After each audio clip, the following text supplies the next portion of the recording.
This is not another conspiracy video. It's not about shocking headlines or recycled fear. It's not about who did what to whom. This is a reclamation.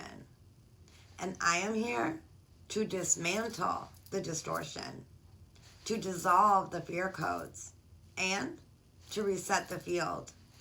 So the next time you hear words like vampire or ritual, you don't spiral, you remember.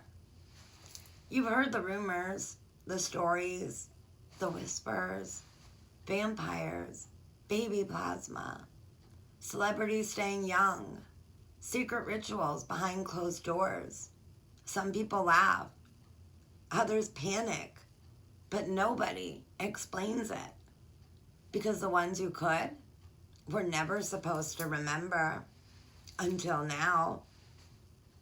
This isn't a theory. This is a return,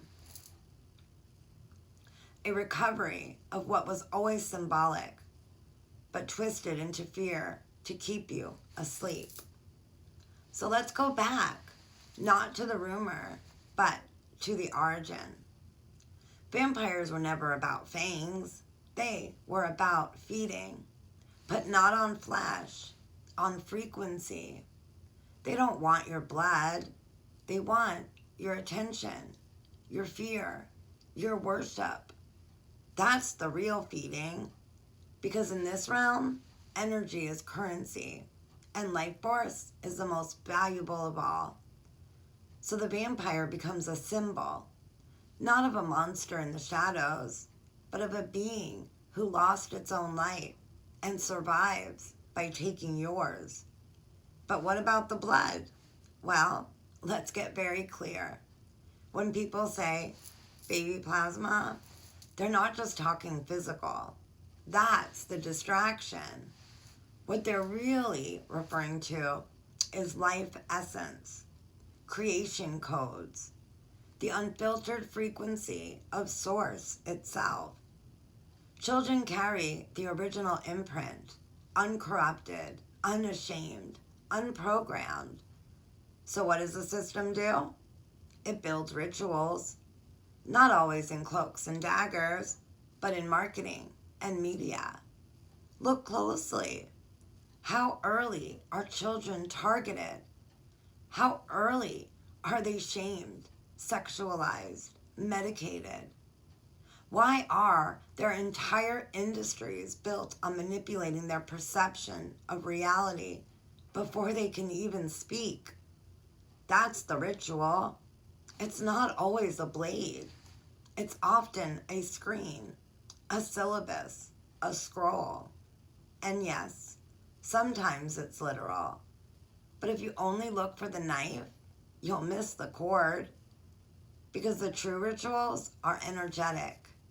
They are invisible. And they are happening every day.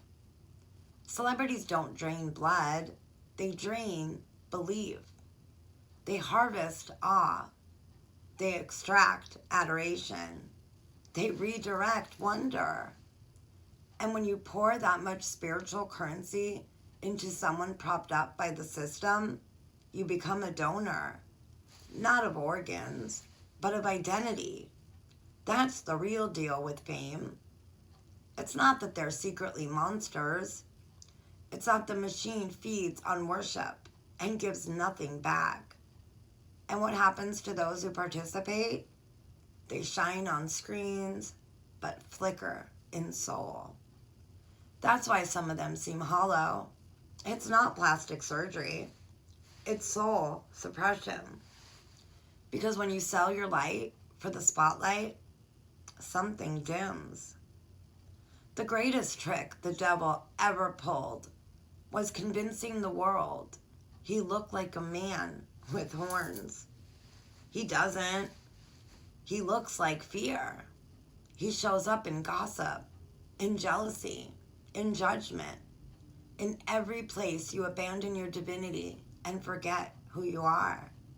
That's the real game, to keep you looped in low frequency so you can't rise. Because when you rise, you no longer feed the system. And what about vampires not seeing their reflection? That was never about mirrors. It was about memory. A being who survives by taking from others has no true self to reflect. They have no resonance, no remembrance, no soul signature. But you do. That's why they fear you. You who weeps in the presence of truth. You who remembers wonder. You who was never supposed to survive this timeline. But you did. The system thrives on your forgetting, but it collapses on your remembering. You don't need to fight the dark. You don't need to expose every player. You just need to pull your power back. Every time you stop giving your attention to manufactured chaos, the spell breaks. Every time you withdraw your belief from a false idol, a portal closes. And every time you remember who you are, a new timeline opens. This isn't a war. It's a remembrance. You were not born to fight the darkness. You were born to flip on the light.